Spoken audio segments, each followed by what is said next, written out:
Praise the Lord. आप सभी को जय मसीह की। और आज मैं परमेश्वर का वचन आपके लिए लेकर आई हूँ। और आज हम लोग सीखने जा रहे हैं परमेश्वर के वचन से कि जब हमारे जीवन में कमी होती है तो कैसे हम परमेश्वर पर भरोसा रख सकते हैं। तो आज हम लोग देखेंगे, यहाँ पर एक महिला है, एक सारपत की महिला है जिसके पास भोजन ख़त्म हो गया है और थोड़ा सा ही है। वो सोच रही थी कि आज मैं इसको खाऊंगी और हम और मेरा बेटा हम दोनों मर जाएंगे, लेकिन ये परमेश्वर पर भरोसा रखती थी। ये जो महिला थी ये सारपत की थी। और आज हम लोग देखने जा रहे हैं पहला राजा उसका 17 अध्याय और उसका 8 वचन। यहाँ पर लिखा है, तब यहोवा का यह वचन उसके पास पहुँचा, चलकर सीदोन के सारपत नगर में जाकर वहीं रहे। सुन, मैंने वहाँ की एक विधवा को तेरे खिलाने की आज्ञा दी है। अब यहाँ देश में क्या हुआ, बहुत अकाल पड़ा है, अनाज नहीं हो रहा है, लोग भूखों मर रहे हैं और यहाँ तक कि चारा भी नहीं हो रहा है इतना ज़्यादा। क्योंकि आहाब जो वहाँ का राजा था इज़राइल का, तो वो कहता है कि शायद देखें कहीं चले, थोड़ा बहुत घास मिल जाए तो हमारे जानवर ना मरे। मतलब इतना ज़्यादा अकाल था देश में कि घास भी नहीं हो रही थी। तो इसीलिए यहाँ परमेश्वर का कहता है कि जो उस देश में इतना अकाल पड़ा कि लोग भूखों मरने लगे। लेकिन यहाँ पर एक स्त्री है, ये भी उसी जगह रहती है और परमेश्वर पर विश्वास करती है। लेकिन परमेश्वर कैसे लोगों के जीवन में कार्य करते हैं और हम इस बात को आज सीखेंगे और देखेंगे। हम यहाँ पर लिखा हुआ है कि अतः वह वहाँ से चल दिया और सारपत को गया। जो एलिया था वो सारपत को गया। और यहाँ लिखा है, नगर के फाटक के पास पहुंचकर उसने क्या देखा कि एक विधवा लकड़ी बीन रही है। उसको बुलाकर उसने कहा, किसी पात्र में मेरे पीने को थोड़ा पानी ले आ। अब यहाँ पर वो कहती है जो एलिया है वो कहता है कि एक पात्र में हमको पानी ले आओ जा करके। और फिर क्या कहता है, देखिए लिखा है, जब वह लेने जा रही थी तो उसने उसे पुकार के कहा, अपने हाथ में एक टुकड़ा रोटी भी मेरे पास ले आना। अब ये एलिया भी भूखा था और जब वहाँ पर वो स्त्री लकड़ी बीन रही थी, सोच रही थी कि चलो थोड़ा सा हमारे पास भोजन है तो हम और हमारे बच्चे खाएंगे और मर जाएंगे। लेकिन अब यहाँ पर वो थोड़ा सा भोजन भी जो था, एक टाइम का भोजन भी था, तो वो लोग जैसे ही करने जा रहे तो उससे पहले एलिया पहुँच गया और वो कहता है कि मेरे लिए पानी लेकर के आ, आप रोटी का टुकड़ा भी ले आना मेरे खाने के लिए। तो वो स्त्री क्या कहती है, देखिए 12 पद में, उसने कहा, तेरे परमेश्वर यहोवा के जीवन की शपथ, मेरे पास एक भी रोटी नहीं है। यहाँ पर हम देखेंगे परमेश्वर के वचन से यहाँ पर कह रही है कि तेरे परमेश्वर यहोवा के जीवन की शपथ, यानी कि ये परमेश्वर को जानती थी ये स्त्री।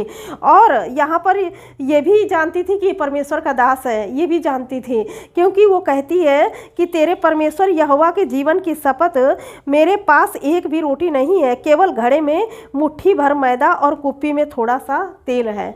उसके पास बहुत थोड़ा सा है। उसने कहा कि मेरे पास थोड़ा सा जो है मैदा है और थोड़ा सा कुप्पी में तेल है।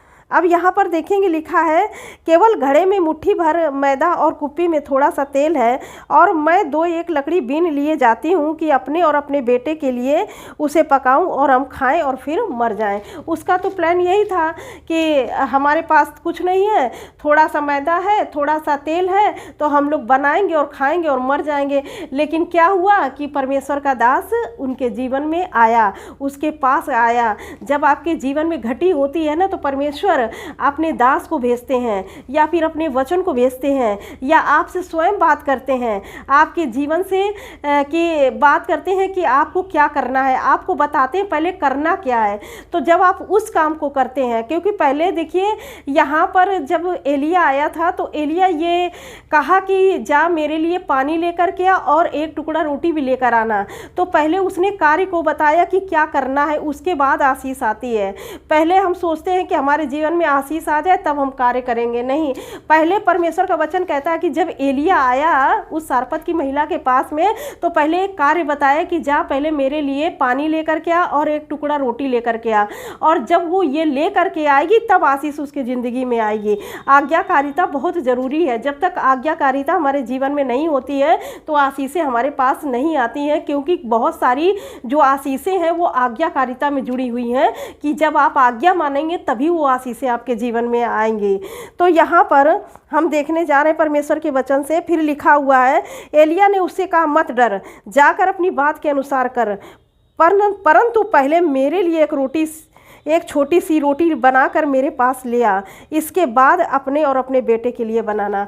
अब यहाँ पर परमेश्वर का वचन कहता है कि परमेश्वर ने तो कहा था कि जाओ, मैंने एक स्त्री को के पास जाओ, वहाँ मैंने उसके खाने के लिए व्यवस्था किया है, लेकिन उस स्त्री के पास तो खाने के लिए था ही नहीं। यानी कि एलिया जान गया था परमेश्वर सब बंदोबस्त करने वाले हैं, इसीलिए परमेश्वर वहाँ पर भेज रहे हैं, क्योंकि उन्होंने कहा था परमेश्वर ने कि मैंने एक स्त्री को तुझे खिलाने के लिए वहाँ पर रखा है। तो यानी कि वो समझ गया था कि परमेश्वर इसके द्वारा इसके जीवन में आशीष देंगे, और परमेश्वर ने जब चुना है इसको कि मैं इसके यहाँ खाना खाऊं तो ज़रूर परमेश्वर इसको ब्लेस करेंगे। तो इसीलिए वो कहता है कि जा, अपनी बात के अनुसार कर, जितना भी है, थोड़ा सा मैदा है, थोड़ा सा तेल है, जा पहले मेरे लिए बना कर ला। उसने ये नहीं कहा कि जाओ अपने लिए, अच्छा आपके पास नहीं है तो जाओ अपने बेटे के लिए बना लो, या तुम अपने लिए बना लो और खाओ और मर जाओ, रहने दो, मुझको मत दो क्योंकि तुम्हारे पास है नहीं है। उसने ये सब नहीं कहा। उसने कहा कि जैसा मैंने कहा पहले वैसा कर, जा, अगर मैदा है, कुप्पी में थोड़ा तेल है, तो जा रोटी बना और मेरे लिए ले कर के आ पहले। तो जब वो उसकी आज्ञा के अनुसार की है तब क्या हुआ देखिए, क्योंकि इज़राइल का परमेश्वर यहोवा यूँ कहता है कि जब तक यहोवा भूमि पर मेंह न बरसाएगा तब तक ना तो उस घड़े का मैदा समाप्त होगा, ना उस कुप्पी का तेल घटेगा। तो जो कुछ आपके पास है, चाहे थोड़ा है, लेकिन परमेश्वर का वचन कहता है कि वो घटेगा नहीं। आपका वचन क्या, परमेश्वर का वचन यहाँ पर क्या कह रहा है कि जो कुछ भी आपके पास में है, जैसे उस स्त्री के पास में थोड़ा सा मैदा था, कुप्पी में तेल था, तो उसकी घटी क्या हुआ, दूर हो गई। यहाँ पे लिखा है, क्योंकि इज़राइल का परमेश्वर यहोवा यूँ कहता है कि जब तक यहोवा भूमि पर मेंह न बरसाएगा तब तक ना तो उस घड़े का मैदा समाप्त होगा, न उस कुप्पी का तेल घटेगा। यानी कि परमेश्वर ने जो भी आशीषें आपको दे रखी हैं वो ख़त्म नहीं होंगी, वो बढ़ती चली जाएंगी, वो समाप्त नहीं होंगी जब तक आपके लिए परमेश्वर कोई नया बंदोबस्त नहीं कर देते हैं। तो यहाँ पर जब तक बारिश नहीं हुई, जब तक अन्न नहीं हुआ, तब तक जो चीज़ उसके पास थी वो ही उसके लिए भोजन वस्तु बन गई। तो जो आशीषें आपके पास अभी अवेलेबल है, अभी है आपके पास में, तो वो आशीषें जब तक परमेश्वर आपको नई आशीषें नहीं जाते हैं तब तक आपको उन्हीं चीज़ों में जो आपके पास है उसी में परमेश्वर आपकी ज़रूरतों को पूरा करेंगे। इसीलिए परमेश्वर का जो दास था वो कहता है कि जो कुछ भी है पहले मेरे लिए बना करके ला, तब ये आपके लिए होगा। तो जब उसने आज्ञा मानी तब उसके जीवन में क्या हुआ, उसका जो मैदा था और जो कुप्पी में तेल था वो घटा नहीं। और यहाँ पर परमेश्वर का वचन कहता है, यहोवा के उस वचन के अनुसार, यहाँ 15 से पढ़ेंगे, तब वह चली गई और एलिया के वचन के अनुसार किया, तब से वह और वह स्त्री और उसका घराना बहुत दिन तक खाते रहे। यहोवा के उस वचन के अनुसार जो उसने एलिया के द्वारा कहा था, ना तो उस घड़े का मैदा समाप्त हुआ और ना कुप्पी का तेल घटा। यानी कि अकाल के दिन में भी परमेश्वर आपको आशीष देते हैं। जब देखेंगे संसार में चीज़ें नहीं हैं लेकिन वो चीज़ें आपके पास होंगी, क्योंकि परमेश्वर ने हम लोगों को संसार से अलग चुन लिया है। आप परमेश्वर पर भरोसा करेंगे, अगर परमेश्वर की आज्ञाकारिता में आप बने रहेंगे तो परमेश्वर आपको आशीष से भरेंगे। जैसे कि इस स्त्री ने एलिया की बात मानी और रोटी का टुकड़ा और पानी लेकर आई, और उसके अकाल के दिन कट गए और उसकी मैदा और कुप्पी का जो तेल था वो नहीं घटा। तो बहुत सी आशीषें जो होती है आज्ञाकारिता से जुड़ी होती हैं, और जब आप आज्ञा मानते हैं तब वो आशीषें आती हैं, क्योंकि जब आप आज्ञा नहीं मानेंगे तो वो आशीषें आपके पास नहीं पहुंचेंगी, क्योंकि बहुत सारी आशीषें हैं जो आज्ञा मानने से ही आपके पास आती हैं। तो इसीलिए आप परमेश्वर पर विश्वास करिए। अगर कोई घटी है तो आप परमेश्वर के आज्ञाकारिता में बन जाइए, और वो ब्लेसिंग जो आज्ञाकारिता से जुड़ी है वो आपके जीवन में आ पड़ेगी। परमेश्वर इस वचन से आपको आशीष दे। God bless you all. Thank you.